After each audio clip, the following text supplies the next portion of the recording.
हे hi दोस्तों, my self Shivam and I welcome you all to our channel Equiverse. तो दोस्तों देखो, बहुत दिनों के बाद मैं आज आपके साथ वीडियो शेयर कर रहा हूँ एंड इसके पीछे का रीज़न बोलूँगा। इतने दिन मैंने क्यों वीडियो नहीं बनाए, तो market is the major reason. देखो मार्केट ख़राब है दोस्तों, मैं आपको वीडियो के स्टार्टिंग में ही बता दूंगा। मार्केट में मोमेंटम नहीं है एक्चुअली, बहुत चॉपी हो गया है मार्केट। फॉर एग्जांपल कोई स्टॉक में ब्रेकआउट भी आ रहा है ना, तो ब्रेकआउट सस्टेन नहीं हो रहा है। एंड माय पर्सनल ट्रेडिंग के बारे में बोलूँगा तो 50% तो मैं यहाँ पे कैश लेके बैठा हूँ, 50% के साथ ट्रेडिंग कर रहा हूँ। बट उसमें भी इतना खास रिजल्ट नहीं देखने को मिल रहा है। बाय स्टेटिस्टिक्स वाइज अगर मैं बताऊंगा ना, तो देखो 10 में से 7 to 8 टाइम्स यहाँ पे स्टॉप लॉस हिट हो रहा है। तो चॉपी मार्केट है एंड इतना खास मज़ा नहीं आ रहा है मार्केट में। अर्लियर क्या हो रहा था कि देखो यूएसए ईरान का वॉर चल रहा था, तो उसके कारण मार्केट में ऐसा वोलेटिलिटी देख रहे थे। अभी क्या हो रहा है कि चलो वॉर के ऊपर मेमोरेंडम साइन वगैरह हो गया, वो सब पास्ट में चला गया। अभी एक एआई का फीचर फियर चालू है मार्केट में। सो उसके कारण मार्केट में अभी भी एक स्ट्रॉन्ग बाइंग नहीं देखने को मिल रहा है। एंड देखो मेरी एडवाइस है कि थोड़ा स्ट्रॉन्ग मोमेंटम आने तक अच्छा है, थोड़ा वेट करेंगे साइडवेज से। तो थोड़ा बहुत ट्रेडिंग कर रहे हो ठीक है, बट मुझे नहीं लगता इसमें ये मार्केट है जिसमें हम लोग अग्रेसिवली यहाँ पे पुश कर सकते हैं। ओके, सो इसी यही रीज़न के कारण ना, देखो मैं भी आपके साथ कोई वीडियो वगैरह शेयर नहीं कर रहा था, कोई स्टॉक वगैरह शेयर नहीं कर रहा था, क्योंकि उसका पीछे फिर क्या हो सकता है कि आप जाके इसमें एंट्री वगैरह ले लो, तो आपका भी स्टॉप लॉस हिट होने का चांसेस यहाँ पे ऐसे मार्केट में तो बहुत ज़्यादा है। ओके, एंड मैं पर्सनली भी नहीं कर रहा हूँ ज़्यादा ट्रेडिंग। ओके, नाउ आज का टॉपिक हमारा एक स्विंग ट्रेडिंग अपॉर्चुनिटी जो मैं वॉच लिस्ट में ऐड करके चल रहा हूँ, वो मैं आपके साथ शेयर करूँगा। अभी आगे जाने से पहले आपको बता दूं कि I am not SEBI registered research analyst दोस्तों। एंड ये किसी के लिए भी बाइंग सेलिंग रिकमेंडेशन नहीं रहने वाला है, जस्ट एक एनालिसिस है जो आपके साथ शेयर कर रहा हूँ। एक अच्छी अपॉर्चुनिटी आप अपने वॉच लिस्ट में ऐड करके रख चल सकते हो। मेरे तरफ से कोई टारगेट स्टॉप लॉस यहाँ पे मैं डिस्कस नहीं करने वाला हूँ।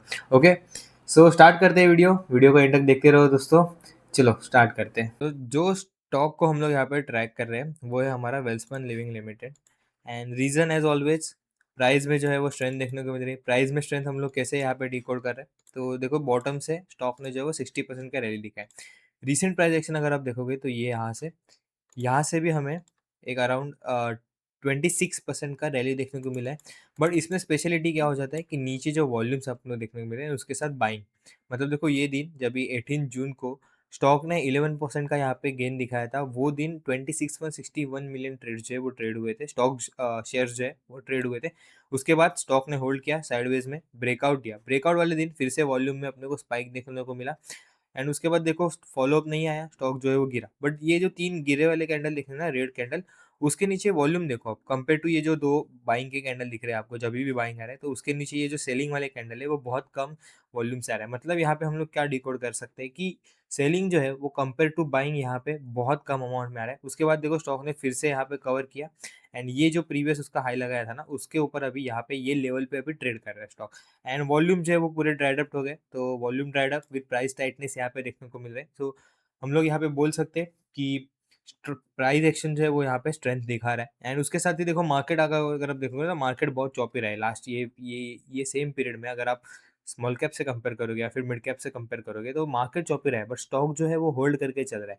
ओके, ये एक साइन है कि ये जो है स्टॉक में स्ट्रेंथ देखने को मिल रहा है। ओके, अभी इसके बिजनेस पे आने से पहले ना मैं आपको थोड़ा एक ओवरव्यू देना चाहूँगा इंडस्ट्री के बारे में कि एक्चुअल में यहाँ पे क्या चल रहा है, क्यों ये स्टॉक के प्राइस एक्शन में स्ट्रेंथ है, एंड यहाँ पे क्या कैटलिस्ट वर्क कर रहे हैं जो जिसके कारण स्टॉक के प्राइस में हमें स्ट्रेंथ देखने को मिल रहा है। ओके, एंड ये एक ही स्टॉक नहीं, अगर आप टेक्सटाइल के अदर स्टॉक भी देख लीजिए, समझो एक ICIL, ये भी देखो सेम प्राइस एक्शन देखने को मिलेगा, इसमें भी सेम रैली रिसेंट में देखने को मिला।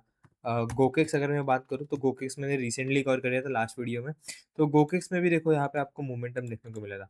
तो ये सारे जो स्टॉक्स है ना, ये अपना टेक्सटाइल वाले स्टॉक, उसमें मोमेंटम देखने को मिला है। वेल्सपन भी टेक्सटाइल के मार्केट में ही आता है। तो उसके पीछे क्या रीज़न है, तो सिंपल रीज़न है। देखो वेल्सपन का नाम, जो मेजर बिजनेस है वो क्या है, होम टेक्सटाइल में है। 92% रेवेन्यू उनका होम टेक्सटाइल में आता है। होम टेक्सटाइल में कौन से प्रोडक्ट लगे, bed linen, bath linen, rugs, curtain, ये सारे प्रोडक्ट जो हो गए वो उनके होम टेक्सटाइल के अंडर आ गए। एंड बाकी फ्लोरिंग जो है वो 8% वाला है, मतलब जो फ्लोर पे जो कार्पेट्स वगैरह यहाँ पे बिछाते हैं, उसमें 8% ऑफ द रेवेन्यू इनका आता है। ओके, इंपॉर्टेंट चीज़ तो यहाँ पे फोकस है उनका जोग्राफिकल स्प्लिट। देखो एक्सपोर्ट से इनका 87% बिजनेस आता है एंड डोमेस्टिक से यहाँ पे उनको ओनली 13% बिजनेस आता है। एंड एक्सपोर्ट में भी मेजरली इनका जो रेवेन्यू है वो यूएसए से आता है। यूएसए से अगर हम लोग कंपेयर करेंगे इनका, तो 59% ऑफ द जो रेवेन्यू है ना, वो यूएस से आता है, मतलब नॉन यूएस जो है वो 41% है, बाकी जो है वो यूएस के थ्रू आता है 59% का। ओके, एंड अगर आपको रिमेंबर हो तो लास्ट ईयर जो है यूएसए ने इंडिया के ऊपर अराउंड 50% तक जो है वो टैरिफ्स पुट किए थे, अगर आपको इंडिया से यूएसए के मार्केट में एक्सपोर्ट करना है तो। बिकॉज ऑफ दैट ये कंपनी को लास्ट ईयर में बहुत ज़्यादा एक टेल हेडविंड्स फेस करने पड़ेंगे थे, इनका रेवेन्यू भी ग्रो नहीं हुआ था एंड मार्जिन्स पे भी हिट लेना पड़ा था।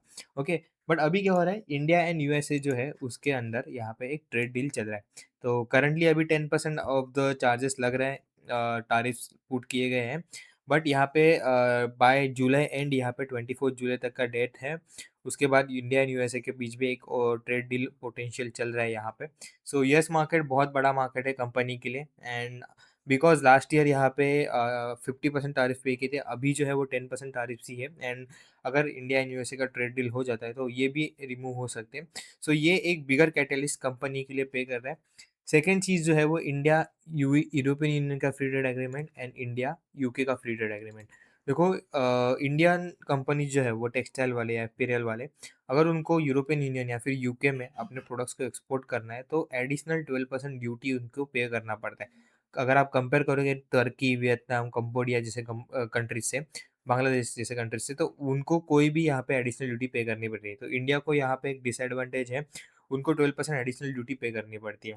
तो अभी रिसेंट में जो है वो टॉक्स चल रहे हैं कि इंडिया एंड यूरोपियन यूनियन के बीच में, इंडिया एंड यूके के बीच में ट्रेड डील चल रहा है। इंडिया एंड यूके का ट्रेड डील अराउंड एक एक्सपेक्टेशन था कि जून एंड तक हो जाएगा, बट आई थिंक वो जुलाई मिड तक रिसेंट में न्यूज़ आया था। And India and European union के बीच में भी एक फ्री ट्रेड एग्रीमेंट का डील चल रहा है।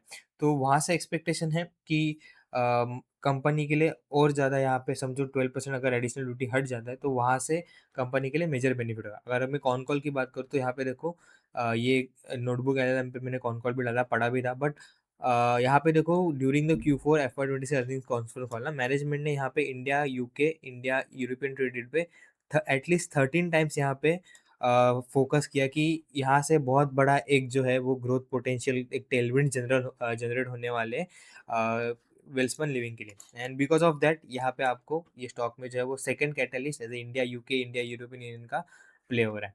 ओके, सो बस यही रीज़न है। ये 2-3 ऐसे बिग कैटलिस्ट हैं जो कंपनी के लिए अभी प्ले कर रहे हैं। देखो, हम लोग ने जब भी वो टेक्सटाइल वाला वीडियो बनाया था ना, उसमें और भी चीज़ें डिस्कस की थी, जहाँ पे रिसेंटली गवर्नमेंट ऑफ इंडिया ने कॉटन ड्यूटी को सस्पेंड कर दिया है। अगर आप कोई कॉटन इम्पोर्ट कर रहे हो तो 11% का जो इम्पोर्ट ड्यूटी था ऑन द कॉटन, उसको अभी जो है वो सस्पेंड कर दिया। तो ये एक एज अ कैटलिस्ट वर्क कर रहा है कंपनी के लिए। फिर गवर्नमेंट ने ना बहुत एक एम्बिशन टारगेट रखा है, यहाँ पे रोड मैप रखा है, जिसमें करंटली इंडियन टेक्सटाइल एक्सपोर्ट जो मार्केट है वो 35 यूएसडी बिलियन का है। गवर्नमेंट का टारगेट है बाय FY 30 उसको 100 यूएस डॉलर बिलियन तक लेके जाने का। सो ऑलमोस्ट 2.5 टाइम्स का यहाँ पे ग्रोथ। तो यहाँ से गवर्नमेंट की साइड से भी पुश देखने को मिल रहा है in the textile sector. So all this things यहाँ पे जो है वो एज अ कैटलिस्ट प्ले कर रहे हैं वेल्सपन लिविंग के लिए। Okay, so this are some few catalyst. देखो, बिजनेस पे ज़्यादा फोकस नहीं करूँगा, आप अपने एंड से भी इसको डिटेल में पढ़ सकते हो। बहुत सिंपल टू अंडरस्टैंड बिजनेस है इनका, एंड परफॉर्मेंस अच्छा रहा है। इवन दो इनका लास्ट ईयर इनको 50% तक टारिफ्स पे करने पड़े, but after that also heat लेने के बाद भी इनका परफॉर्मेंस अच्छा रहा है। रिसेंटली इन्होंने यूएसए में भी एक नई न्यू कैपेसिटी एक्सपांड करी है, जिसके थ्रू ये लोग एक्सपेक्ट कर रहे हैं, लास्ट ईयर $27 बिलियन का रेवेन्यू था, नेक्स्ट ईयर तक ये रेवेन्यू अराउंड $60 बिलियन का डबल करने का, वहाँ से यूएस में जो न्यू फैक्ट्री यहाँ पे ओपन की है वहाँ से एक्सपेक्ट कर रहे हैं रेवेन्यू का। तो ऑल दिस थिंग यहाँ पे कंपनी के लिए वर्क तो कर रहे हैं। तो मेरे लिए मुझे लग रहा है कि प्राइस एक्शन में स्ट्रेंथ एंड ये जो India UK, India USA, India European Union का जो फ्री ट्रेड एग्रीमेंट चल रहा है वो एक biggest catalyst as a work कर रहे हैं। एंड आप बाकी सेक्टर से भी कंपेयर करोगे, सेक्टर से मतलब अदर कंपनीज को भी, तो यहाँ पे मोमेंटम देखने को मिल रहा है। ओके, अभी देखो इसमें क्या हो सकता है कि ये बहुत ऑब्वियस हो गया, अभी सबको पता है, आपके जैसे मेरे जैसे ये। एंड करंट मार्केट का हम लोग ने क्या डिस्कस किया कि मार्केट अभी खराब है, तो ऐसा हो सकता है कि इसमें ब्रेकआउट आने के बाद फेक आउट आ सके। तो ऐसे टाइम पे आपके पास स्टॉप लॉस होना बहुत ज़्यादा इंपॉर्टेंट है।